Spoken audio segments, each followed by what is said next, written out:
बच्चों मान लो कि आप 2024 नीट क्वालिफाई करके डॉक्टर बनना चाहते हैं, एमबीबीएस में जाना चाहते हैं, लेकिन अभी तक आपकी तैयारी बहुत ज्यादा नहीं है, बहुत ज्यादा चीजों को पढ़ने की क्षमता आपके अंदर नहीं है। तो ऐसे में क्या रास्ता हो सकता है? ऐसे में क्या रास्ता हो सकता है कि कम मेहनत करके, अभी से मेहनत चालू करके आप नीट 2024 में सिलेक्ट हो सके? तो इसका एक ही सॉल्यूशन है कि जितने भी टॉपिक हैं, जितने भी फैक्टर हैं, उन सभी को समराइज वे में पढ़ा जाए, याद किया जाए, उनका रिवीजन किया जाए और बहुत ज्यादा डिटेल में न जाया जाए। मुझे नीट और मेडिकल एंट्रेंस को पढ़ाते हुए 25 साल कंप्लीट हो चुके हैं। 25 साल का मेरा कंप्लीट एक्सपीरियंस यहाँ पर है और एलन आकाश जितने भी कोचिंग के नाम आप सुनते हो उन सभी में मैं पढ़ा चुका हूँ। तो मेरे पूरे एक्सपीरियंस का इस्तेमाल करके यहाँ पूरा बायोलॉजी बहुत ही समराइज वे में मैं यहाँ आपके सामने रखने जा रहा हूँ। और पिछले 1.5 महीने से हम इस पर बात कर रहे हैं, 1 वीक 1 यूनिट उसको हम बात कर रहे हैं। और ये जो हमारा वीक है ये बायोटेक्नोलॉजी के नाम है। तो हमने प्रोसेस ऑफ बायोटेक्नोलॉजी कंप्लीट कर लिया है। आज आधा घंटे के अंदर एप्लीकेशन ऑफ बायोटेक्नोलॉजी ये मैं एक्सप्लेन करूंगा। Got it my point? So this is R K Shukla, ex faculty for Allen as well as Akash Institute and nowadays NEET Binayak YouTube channel। तो आज हम बात करने वाले हैं, आधा घंटे के अंदर मैं एप्लीकेशन ऑफ बायोटेक्नोलॉजी की बात करूंगा और सभी एस्पेक्ट हम कवर करेंगे। तो इससे क्वेश्चन बाहर जाने की संभावना ना के बराबर है। तो चलिए बात करते हैं एप्लीकेशन ऑफ बायोटेक्नोलॉजी के बारे में। सबसे पहले बात कर लें कि एनसीईआरटी ने, सबसे पहले हम ये बात कर लें कि एनसीईआरटी ने इसका कौन कौन सा टॉपिक लिया हुआ है, कौन कौन सा कंटेंट लिया हुआ है। एनसीईआरटी के लाइट में ही हम लोग बात करने वाले हैं। तो देखो एनसीईआरटी ने कुल मिलाकर इसमें 4 टॉपिक लिया है। Biotechnology, biotechnological application in agriculture, biotechnological application in medicine, transgenic animal and ethical issue. तो इन चारों को हम यहाँ पर समझने का प्रयास कर रहे हैं, इनको हम यहाँ पर जानने का प्रयास कर रहे हैं। इस बात को याद रखना, यहाँ इनके बारे में हम लोग बात कर रहे हैं। ठीक है, तो सबसे पहले हम बात करें कि इसका क्रिटिकल एरिया कौन कौन सा है। तो सबसे पहली बात क्या आ जाती है? Provide the best catalyst. और अगर हम मतलब अलग अलग प्रोटीन को बनाने के लिए, बायोरिएक्टर में बनाने के लिए जो बेस्ट कैटलिस्ट है उनको सर्च करना। ठीक है, फिर उसके बाद कैटलिस्ट को काम करने के लिए ऑप्टिमल कंडीशन को सर्च करना, creating optimal condition through engineering for a catalyst to act.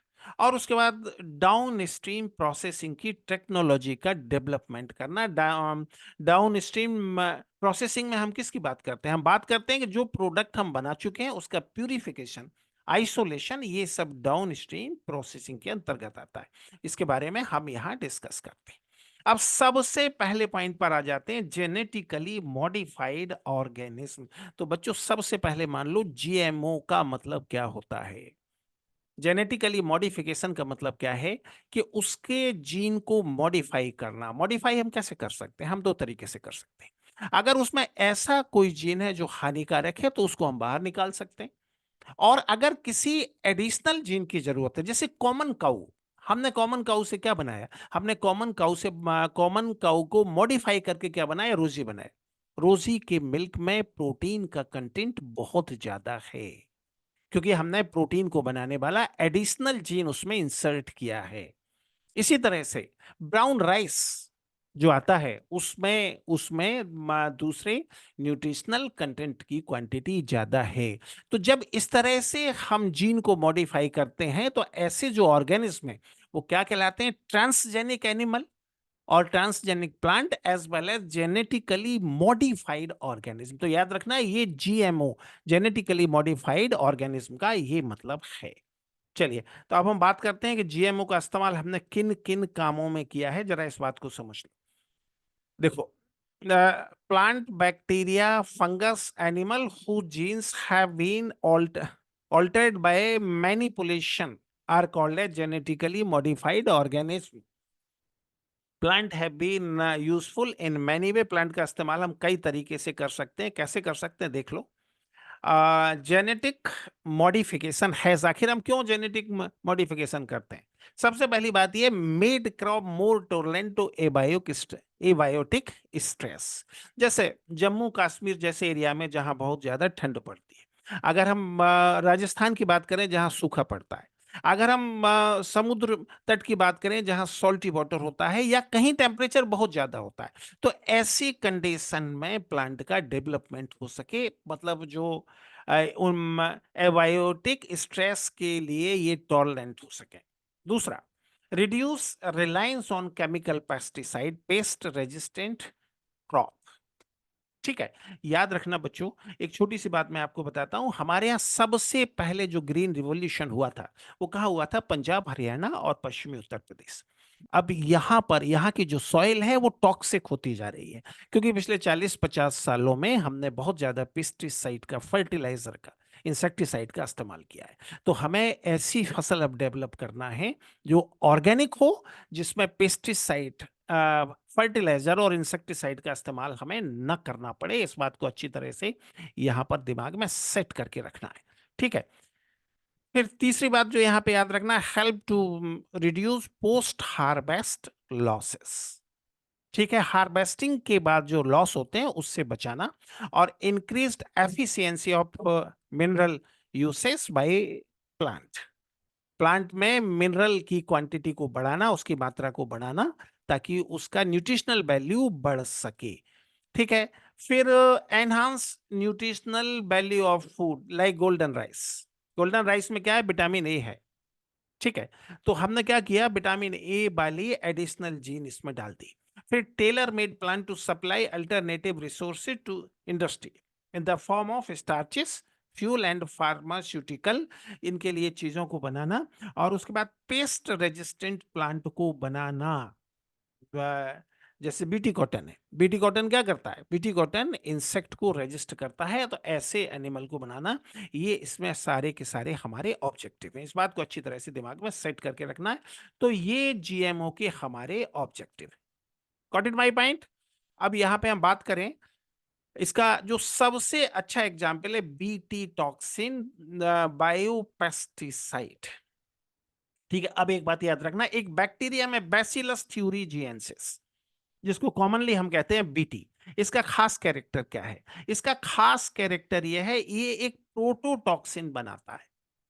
याद रखना, ये एक प्रोटोटॉक्सिन बनाता है। प्रोटोटॉक्सिन मतलब टॉक्सिन का इनएक्टिव फॉर्म। और ये प्रोटोटॉक्सिन ऐसे होता है कि अगर ये इंसेक्ट की एलिमेंट्री कैनाल में जाएगा, तो इंसेक्ट की एलिमेंट्री कैनाल में क्या करेगा? पहले स्वेलिंग करेगा और फिर उसको बोर कर देगा। इंसेक्ट की एलिमेंट्री कैनाल में बहुत सारे होल हो जाएंगे, एपर्चर हो जाएंगे, जिसके चलते इंसेक्ट की डेथ हो जाएगी। तो बिना किसी केमिकल के इस्तेमाल के हम ग्रास होपर जैसे इंसेक्ट को कंट्रोल कर सकते हैं। ग्रास होपर जैसा जो इंसेक्ट होता है, उसे कंट्रोल करना पॉसिबल होता है इसके इस्तेमाल से, बिना किसी पेस्टिसाइड का इस्तेमाल किए। बात समझ में आ रही है? तो ऐसे जो हैं, तो ये बीटी टॉक्सिन में हम इस मेथड का इस्तेमाल करते हैं। अब जरा इसको जान लो, हमें कहां से मिला, इसका जीन कहां से मिला? बैसिलस थ्यूरीजिएंसिस। ठीक है, और ये बायोपेस्टिसाइड है। अब इससे हमने कई सारा फसल बनाया, जैसे BT cotton, BT corn, rice, tomato, potato, soybean, ये तमाम सारी चीजों को हमने यहाँ इससे बनाकर तैयार किया है। अब इसका इंसेक्टिन इंसेक्टिसाइडल नेचर क्या है? Bacillus thuringiensis produce protein that kill certain insect such as lepidopteran. Lepidoptera क्या है? आर्थ्रोपोडा का ऑर्डर है, जिसका एग्जांपल है टूबैको, बडवर्म एंड आर्मीवर्म। फिर कोलेप्टेरन, ये वीटल्स, ये भी इंसेक्टा में आता है। एंड डिप्टेरन, ये भी क्या है? डिप्टेरा इंसेक्टा का ऑर्डर है, आर्थ्रोपोडा का ऑर्डर है। इसमें क्या आता है? फ्लाइज आता है और मॉस्किटो आता है। ठीक है, तो इनको ये कंट्रोल करता है, ये जो प्रोटीन बनाता है, ये प्रोटीन इनको कंट्रोल करता है। इस बात को अच्छी तरह से याद रखना। B thuringiensis form protein crystal during a particular phases of their growth. ये जीन क्या करता है? प्रोटीन क्रिस्टल बनाता है। These crystal contain a toxic insecticide protein. वास्तव में ये क्या बनाता है? प्रोटोटॉक्सिन बनाता है। The BT toxin protein exist as inactive prototoxin, but once an insect ingest the inactive toxin, it convert into active form of toxin. ये active form में टॉक्सिन में कन्वर्ट हो जाएगा और इंसेक्ट की क्या हो गई? डेथ हो जाएगी कुल मिला के। अब इसमें जीन कौन सा है वो देख लो। तीन चार तरह का जीन है। पहला है CRY first AC, CRY second AB।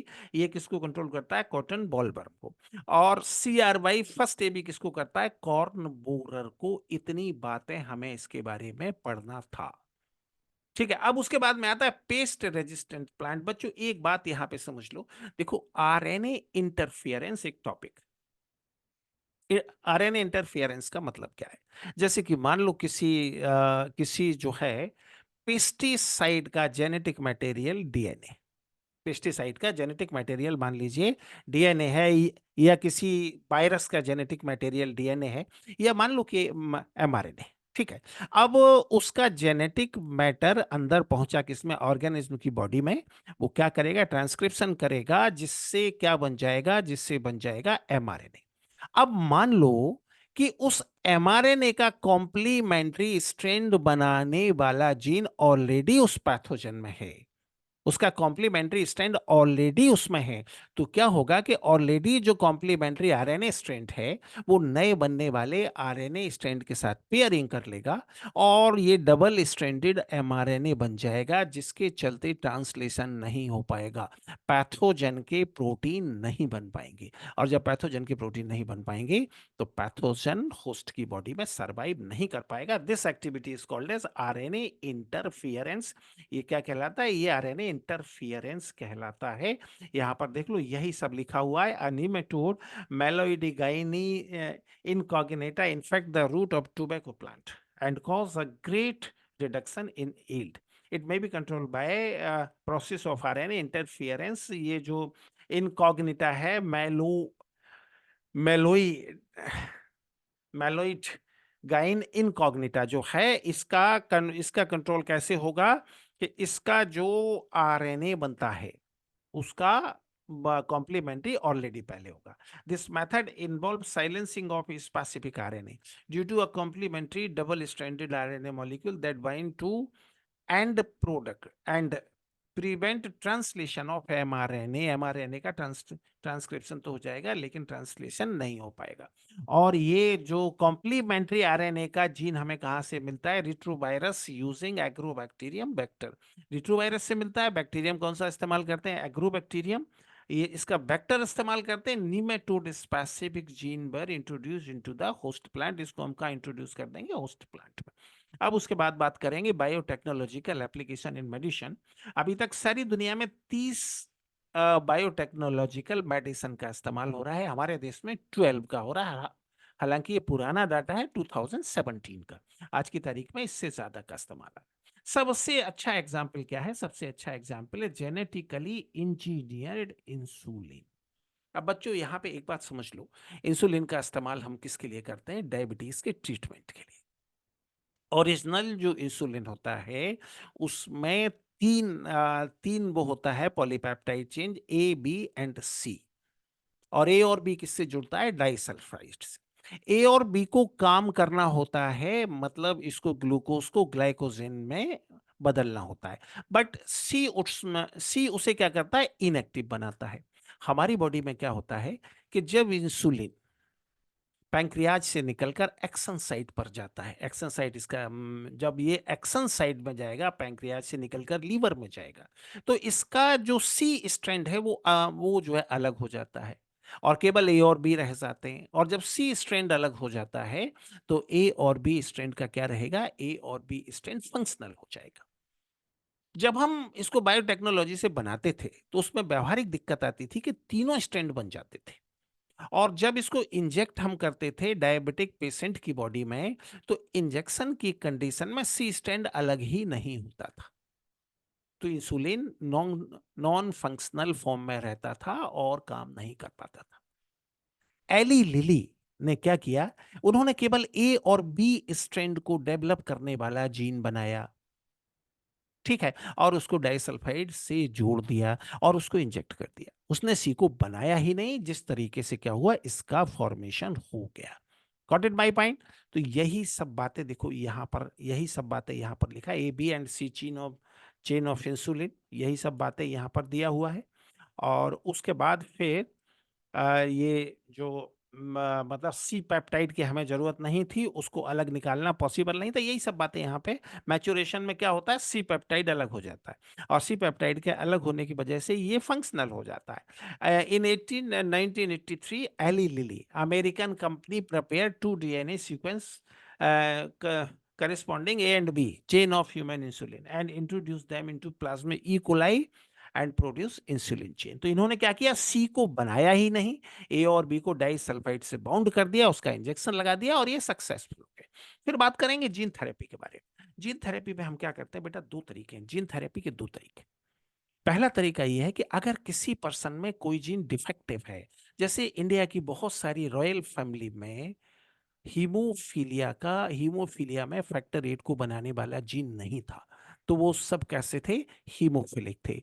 आज उनमें से एक भी नहीं है, आज उनमें से एक भी हीमोफिलिक नहीं है। क्यों नहीं है? क्योंकि जब ये बायोटेक्नोलॉजिकल साइंस का डेवलप हुआ, तो जब उनकी अगली जनरेशन अपने मदर के यूटेरस में थी एम्ब्रियो फॉर्म में, तो उसको करेक्ट जीन को इंजेक्ट कर दिया गया, वो उसके जेनेटिक मटेरियल का हिस्सा बन गया और फैक्टर 8 बनना चालू हो गया। तो पहला तरीका तो ये है कि एम्ब्रियो में आप जीन को इंजेक्ट करा दो। दूसरा तरीका क्या है कि एडल्ट को टैबलेट देने के बजाय एडल्ट में जीन को आप इंजेक्ट करा दो, उसका जीन लो, किसी कैरियर में शिफ्ट करो और होस्ट में ले जाकर उसकी कॉपी करो, और उसकी कॉपी को एडल्ट में टाइम टाइम पर आप इंजेक्ट कराते रहो। अगर एम्ब्रियो में इंजेक्ट करा दिया जाएगा तो बंस इन अ लाइफ, बट अगर आप एडल्ट में इस्तेमाल करोगे तो नियमित इंटरवल पर ही आपको दोबारा इस्तेमाल करना पड़ेगा। चलिए अब जरा बात कर लेते हैं। तो इसमें एनसीईआरटी ने दो दो एग्जाम्पल का जिक्र किया है। सबसे पहले किसका किया है, gene therapy is a collection of method that allow correction of gene defect that has been diagnosis in a child or embryo। अब इसके मैकेनिज्म में आ जाओ। Here genes are inserted into a person or embryo cell into the individual or embryo to take over the function of and compensate for the non functional gene के साथ उसे क्या किया जाएगा, कंपेंसेट किया जाएगा। अब इसका सबसे बढ़िया एग्जांपल है एडीए डेफिशिएंसी। इसका इस्तेमाल हमने कब किया, 1990 में। ठीक है, एडीए ये जो है मतलब याद रखना, एडीए ये एंजाइम है, और इस एंजाइम की जरूरत हमें कहाँ पड़ती है, इस एंजाइम की जरूरत इम्यून सिस्टम की फंक्शनिंग के लिए पड़ता है। तो ये एक्सपेरिमेंट हमने एडल्ट में किया, ठीक है ना। तो कैसे हमने इस्तेमाल किया, हमने क्या किया, देखते जाओ इसको। हमने क्या किया कि सबसे पहले इसका जो जीन है उसको हमने बॉडी से बाहर निकाला, और उसको कल्चर में उसका उसको हमने कैरियर में ऐड किया। और उसके लिए कौन सा कैरियर इस्तेमाल किया, रिट्रोवायरल वेक्टर हमने इस्तेमाल किया। और उसके बाद होस्ट में उसका कॉपिंग कराया। कॉपिंग को हमने क्या किया, सेम पर्सन के लिम्फोसाइट को बाहर निकाला। लिम्फोसाइट का मतलब क्या होता है, लिम्फोसाइट का मतलब डब्ल्यूबीसी होता है। उसके डब्ल्यूबीसी को हमने बाहर निकाला, और डब्ल्यूबीसी को उस मतलब एडीए जीन वाला जो हमने आरडीएनए बनाया था उसके मीडियम में उसको उसको रख दिया। तो वो जो जीन था वो पहुंच गया लिम्फोसाइट। फिर हमने उसके लिम्फोसाइट को जिनमें आरडीएनए था दोबारा इंसर्ट कर दिया उस बेबी, उस 4 साल की बच्ची के उसमें ब्लड में। तो वो 4-5 महीने काम किया। 4-5 महीने बाद यही एक्सपेरिमेंट हमें रिपीट करना पड़ा, लेकिन दवाई गोलियों की जरूरत नहीं पड़ी। दवाई गोलियों के साइड इफेक्ट होते हैं, बट जीन थेरेपी के साइड इफेक्ट नहीं होते। ठीक है, तो ये हमने सक्सेसफुली किया है। तो हमने दोनों चीजों को पढ़ लिया, इंसुलिन को भी पढ़ लिया। अब उसके बाद मॉलिक्यूलर डायग्नोसिस। मॉलिक्यूलर डायग्नोसिस में फायदा क्या है कि बहुत अर्ली फेज में हमें बीमारी मालूम पड़ जाती। कैसे, हम recombinant DNA technology, polymerase chain reaction, enzyme linked immunosorbent ऐसे इन सब का इस्तेमाल करते हैं। और इससे क्या होता है कि अर्ली डिटेक्शन ऑफ डिसीज हो जाता है जब उसका नंबर बहुत कम होता है। जैसे एक एग्जाम्पल हुआ ऑटो रेडियोग्राफी। ऑटो रेडियोग्राफी में क्या करते हैं, इसमें पहले हम एक प्रोब डीएनए बनाते हैं। एक प्रोब डीएनए हम बनाते हैं जो डिसीज के कंसर्निंग होता है, और उसको उसको हम क्या करते हैं, रेडियो एक्टिव मॉलिक्यूल से लेबल कर देते हैं। ठीक है। उसके बाद उसको हाइब्रिडाइज करवाते हैं सस्पेक्टेड पर्सन के डीएनए के साथ में, सेम मीडियम में रखते हैं। अगर दोनों में पेयरिंग हो जाती है तो इसका मतलब यह है कि डिसीज कॉजिंग, डिसीज, इसमें जो हमारा प्रोब डीएनए है वो डिसीज का डीएनए, अगर पेयरिंग हो जाता है, हाइब्रिडाइजेशन हो जाता है, तो मतलब वो डिसीज उसके अंदर आ चुकी है। और इसका असेसमेंट कैसे होगा, वो ऑटो रेडियोग्राफी से होगा। इस बात को अच्छी तरह से दिमाग में सेट करके रखना है। एलिसा क्या, एंटीजन एंटीबॉडी टेस्ट है। देखो, अगर एक पैथोजन आपकी बॉडी में जाएगा तो उसके खिलाफ एंटीबॉडी बनेगा। ठीक है। एलिसा में हम किसको करते हैं, एंटीजन और एंटीबॉडी। यहां पर एंटीजन का मतलब क्या, पैथोजन, और एंटीबॉडी उसके रिस्पॉन्स में जो एंटीबॉडी बनती है वो एंटीबॉडी हो जाता है। ठीक है ना। तो एलिसा जो है एंटीजन एंटीबॉडी बेस्ड टेस्ट है, याद रखना। Is based on principle of antigen antibody interaction. It is based on detection of antigen or pathogen or antibody form in the response of these antigen. इनके प्रभाव में जो ये बना उसमें ये काम करता है। फिर ट्रांसजीनिक एनिमल, ट्रांसजीनिक एनिमल जिसमें कोई ना कोई फॉरेन जीन है। अभी तक हमने क्या बनाया, हमने बनाया animal that have had their DNA manipulated by process and extra express an extra foreign gene known as transgenic animal, हमने बात कर लिया है। ट्रांसजेनिक रैट है, रैबिट है, पिग है, शीप है, ये सब हम बना चुके हैं। ठीक है ना। और आज की तारीख में जो अलग अलग बीमारियों के टेस्ट किए जाते हैं, 95% कहाँ किए जाते हैं, ट्रांसजेनिक माइस पर ही किए जाते हैं। अब इनका इस्तेमाल हम कौन कौन से काम में कर रहे हैं। सबसे पहले जो हमारी बॉडी की जो फिजियोलॉजी है और जो हमारे ग्रोथ फैक्टर हैं उनकी स्टडी में हम करते हैं। जैसे मान लो कि आपको शुगर का वो करना है, स्टडी करना है, तो आप क्या करोगे, शुगर के लिए जो बिल्कुल सेंसिटिव जीन है वो आप इंसर्ट करोगे, जो ज्यादा सेंसिटिव जीन है in comparison to normal gene of human being, उसको आप इंसर्ट करोगे। उसको आप इंसर्ट कर दोगे, अगर उसको आप इंसर्ट कर दोगे, अगर उसको आप इंसर्ट कर दोगे तो उस केस में क्या होगा कि उस केस में जल्दी आपको रिजल्ट दिखाई दे जाएगा। तो अब तो अभी तक हम इसका इस्तेमाल कर रहे हैं। ठीक है। और उसके अलावा स्टडी ऑफ डिसीज, कैंसर है, सिस्टिक फाइब्रोसिस है, रूमेटॉइड आर्थराइटिस है, अल्जीमर डिसीज है, इन सब के लिए भी हमने इस्तेमाल किया है। ठीक है। फिर बायोलॉजिकल प्रोडक्ट हमने हमने बहुत सारे बनाए हैं। जैसे हमने बनाया अल्फा ए एंटीट्रिप्सिन, जिसका एम्फाइसीमा में इस्तेमाल होता है, उसको हमने बनाया। उसके अलावा फिनाइल कीटोन्यूरिया और सिस्टिक फाइब्रोसिस के भी जो एंजाइम है उनको हमने बनाया, इनका हम इस्तेमाल कर चुके हैं। फिर हमने ट्रांसजेनिक काउ रोजी बनाया जिसमें बहुत ज्यादा प्रोटीन है, कितना, 2.4 ग्राम पर लीटर। और कौन सा प्रोटीन है, अल्फा लेक्टा, लेक्टा एल्ब्यूमिन है, जो नॉर्मल मिल्क से बहुत ज्यादा है। ठीक है। फिर vaccine safety and chemical safety. Vaccine safety, chemical safety का मतलब क्या है, वैक्सीन का टेस्ट, वैक्सीन का टेस्ट हमने क्या किया, जैसे कि जैसे हमने पोलियो वैक्सीन का टेस्ट किया है। कैसे टेस्ट किया, माइस बनाया जिसमें पोलियो वाला, हमने पोलियो वाली सारी कंडीशन ऐड कर दिया, और फिर हमने उसको पोलियो का वैक्सीन उसको दिया। बहुत कम समय में ये मालूम पड़ जाता है कि ये काम कर रहा है कि नहीं कर रहा है। इसी तरह से जो अलग अलग केमिकल हैं उनकी टॉक्सिसिटी और सेफ्टी टेस्टिंग के लिए भी आजकल हम इन कंटेंट का इस्तेमाल करते हैं। अब बेटा इसमें कुछ एक इथिकल इशू आ जाते हैं। इथिकल इशू ये आ जाता है कि आखिर किस लेवल पर हमें इन चीजों का इस्तेमाल करना चाहिए, क्योंकि ये सारी चीजें ऐसी लगती हैं जैसे हम भगवान हो गए। लगभग ऐसा लगता है जैसे कि हम नेचर के काम में हस्तक्षेप कर रहे हैं, तो यहाँ पर एक इथिकल इशू आ जाता है। तो इथिकल इशू के लिए क्या किया कि हमारी गवर्नमेंट ने एक कमेटी बनाई, विद्वानों की कमेटी बनाई, साइंटिस्ट की कमेटी बनाई, जिसका नाम है genetic engineering approval committee, GEAC। ये कमेटी ये तय करती है कि किस लेवल तक हमें जेनेटिक मॉडिफाइड रिसर्च करना है और किस लेवल तक जेनेटिकली मॉडिफाइड ऑर्गेनिज्म हमें बनाना है। ये इस बात को तय करने का काम ये कमेटी करती है। ठीक है। फिर उसके अलावा पेटेंट का इशू भी है। पेटेंट बेटा आप जानते हो क्या होता है, पेटेंट का मतलब क्या होता है, थोड़ा जान लो। अगर जैसे मैंने किसी चीज को डेवलप किया, जैसे जैसे बासमती राइस हमारे देश में हजारों साल से इस्तेमाल होता है, उसका पेटेंट अमेरिका की एक कंपनी ने करवा लिया। अब पेटेंट का मतलब आप जान लो। पेटेंट का मतलब यह है कि अगर हमारे दुनिया के किसी भी हिस्से का कोई भी किसान बासमती राइस को उगाना चाहेगा तो उसे उस कंपनी की परमिशन लेनी होगी, उसे उसकी फीस देनी होगी। हमारे एंशिएंट टेक्स्ट में भी बासमती का जिक्र है। जब उसके बाद दुनिया भर की कंपनियों ने हमारा हल्दी, हमारा नीम, हल्दी का एज ए ब्यूटी कंटेंट और नीम का मतलब ये घाव को ठीक करने वाला कंटेंट, हमारे यहाँ इन चीजों का हजारों सालों से इस्तेमाल हो रहा है। तो उसके बाद हमारी सरकार जागृत हुई, बासमती की लड़ाई अभी तक चल रही है। बासमती की बहुत सारी किस्में हजारों साल से हमारे देश में इस्तेमाल हो रही है। इस मुद्दे को भी देखने की जरूरत है, समझने की जरूरत है, ये याद रखना। ठीक है, इसको भी थोड़ा सा यहाँ समझने की जरूरत है। फिर बायोपायरेसी।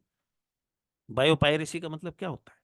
बायोपायरेसी का मतलब ये होता है कि हमारे जो कंटेंट है, ठीक है ना, जो हमारे बायो रिसोर्सेस हैं, अब मान लो इंडियन रिसोर्सेस है तो उनका इस्तेमाल, या किसी भी कंपनी ने कोई मेडिसिन बनाया, अगर उसका इस्तेमाल दूसरी कंपनी बगैर उसकी परमिशन लिए, बगैर उसकी अथॉरिटी लिए करती है, then this is called as piracy.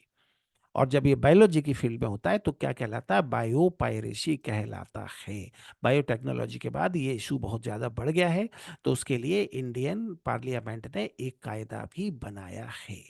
ठीक है, तो बेटा इसमें कुल मिलाकर इतनी बातें हमें डिस्कस करनी थी एप्लीकेशन ऑफ बायोटेक्नोलॉजी में, जिसको हमने डिस्कस कर लिया है। मेरा 25 साल का एक्सपीरियंस यहाँ है, इसके बाहर क्वेश्चन आने की संभावना न के बराबर है, और 1-1.5 घंटे में आप इसे तैयार भी कर पाओगे। Got it my point? तो इसका पीडीएफ आपको 2 जगह मिल जाएगा, एक तो सेम वीडियो के डिस्क्रिप्शन में, दूसरा नीट विनायक के नाम से हमारा टेलीग्राम चैनल है, वहां से भी आपको मिल सकता है। ठीक है, तो अगर अभी तक हमारे चैनल को सब्सक्राइब नहीं किया है तो मेरे चैनल को सब्सक्राइब करें, शेयर करें और अच्छे अच्छे कमेंट करें। आपके एग्जामिनेशन तक कुछ फरवरी लास्ट में या मार्च के फर्स्ट वीक में हम ये सीरीज खत्म कर लेंगे। उसके बाद इसका रैपिड रिवीजन हम करेंगे, और कल इसका टेस्ट रहेगा बायोटेक्नोलॉजी का।